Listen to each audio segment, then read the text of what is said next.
evening, under the supervision and direction of our coach GST and our teacher Dr. Dhani Ram sir, I am here presenting the topic customs duty. So what do you mean by customs duty? The basic definition of customs duty under section 2 subsection 15 says that it is a duty of customs that is leviable under the Customs Act. It is mainly imposed on the imports and exports of a country. Okay, it is implied on or applicable on very less items for in case of exports. Some of the examples are leather, skin, hides, etc. But it is mainly focused on the imports. Next we are going to talk about is the dutiable item. So what do you mean by dutiable items? Dutiable item means those goods on which duty is chargeable and on which duty has not been paid. So from the definition itself is very clear कि उस पर duty charge की गई है और या तो उस पर ड्यूटी अभी तक पे नहीं की गई है, तो उन्हें ड्यूटीएबल गुड्स ही कहा जाएगा. बिकॉज अगर आपने उस पर एक बार ड्यूटी दे दी तो they are not dutiable items any more. Okay. Next thing is type of customs duty. So whenever we talk about the type of customs duty, there are mainly 6 type of customs duty and we are going to discuss them in brief. First one is basic customs duty. So what is basic customs duty? Basic customs duty, from the name itself, is very clear. It is a basic duty and this duty has to be paid on every import item. On every imported item, this duty will be paid. So this duty is leviable under the provisions of section 12 of the Customs Act and section 2 of the Customs Tariff Act. Next is the rate of basic customs duty. So the rate of basic customs duty is mainly given in the first and second schedules of the Customs Tariff Act. It states the items which are imported and the duty of that item respectively. The next thing is preferential rate of duty. So whenever an item is imported from a preferential area, then it is liable for the preferential rate of duty. So the government notifies the preferential areas and then the preferential duty that has to be paid in respect of the import from the preferential areas. The next thing is countervailing duty or additional duty. As the name suggests, it is in addition to the basic customs duty. It's also known as CVD. So this CVD comes under the section 3 subsection 1 of the Customs Tariff Act. Next thing is known as special CVD. The next type of duty is special CVD or special additional duty or special countervailing duty. It is in addition to the basic customs duty and the CVD under section 3 subsection 1 and section 3 subsection 3. The next thing, the CVD and special CVD were mainly imposed on the items which were, for the excise duty and sales tax respectively. But this whole concept has now changed and this thing is replaced by the IGST. Okay, there are still some items on which excise duty is payable, but other than that, on everything, every imported item, IGST has to be paid under section 3 subsection 7.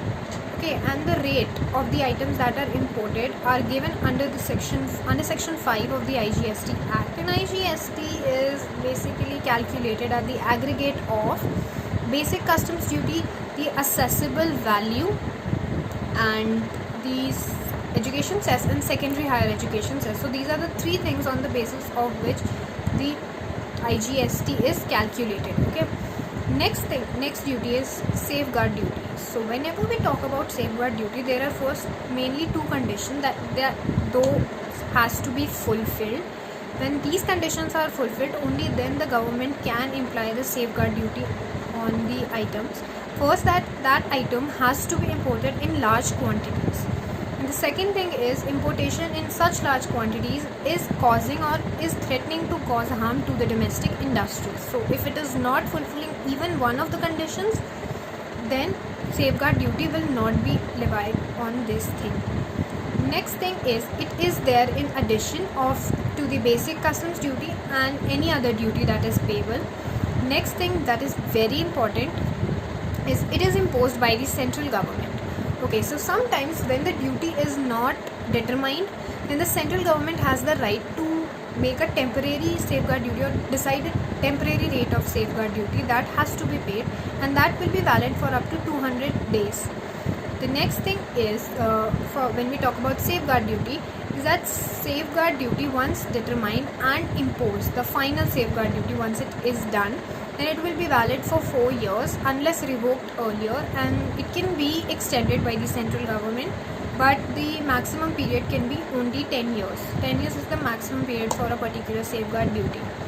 Okay, so other than that, safeguard duty, other than those items, once the item are fulfilling the conditions that the safeguard duty demands, there are few items on which the safeguard duty will not be paid unless it is clearly notified. So unless it is clearly given into a notification, there will be no safeguard duty on any import from a EOU or a unit free trade zone or a free economic zone. There will be no safeguard duty, okay, that has to be paid. One more condition is also there, that no safeguard duty will be paid if the import is from a developing country and the share of that import is less than 3%. Next type of duty is protective duty. So from the name itself, it's very clear it is made for the protection. So for the protection under this act, under this duty, what happens is, it is mainly imposed by the central government, and it is imposed on the recommendations of the Tariff Commission. So this is very important that the Tariff Commission first recommends the use, the rate and the rules on which this has to be imposed.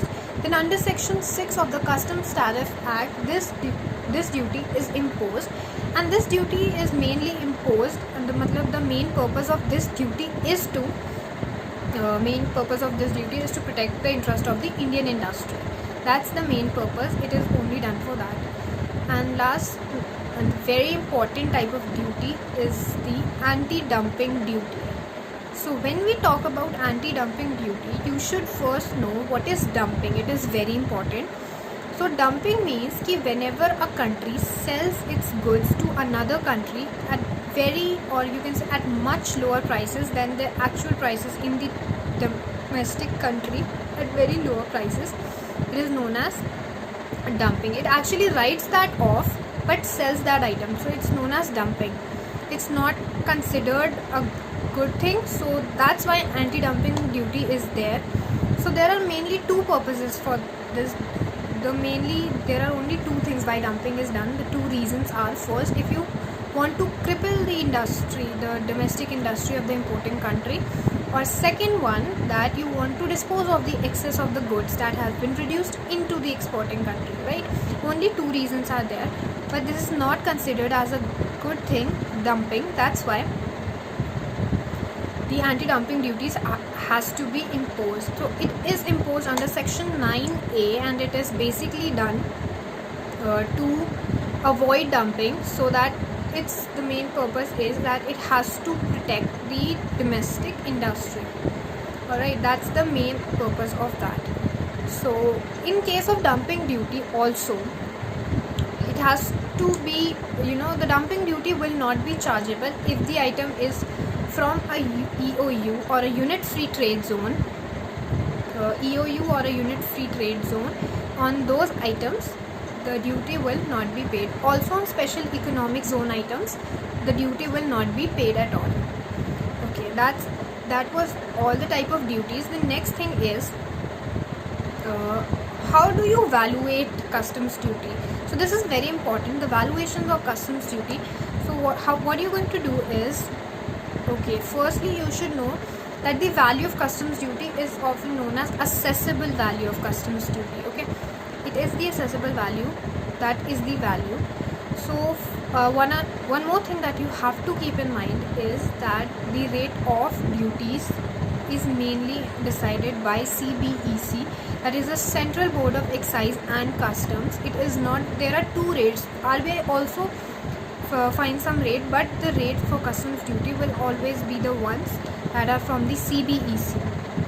Okay, so under section 14 subsection 1 of the Customs Act, the value of exported and imported goods must be their transaction value.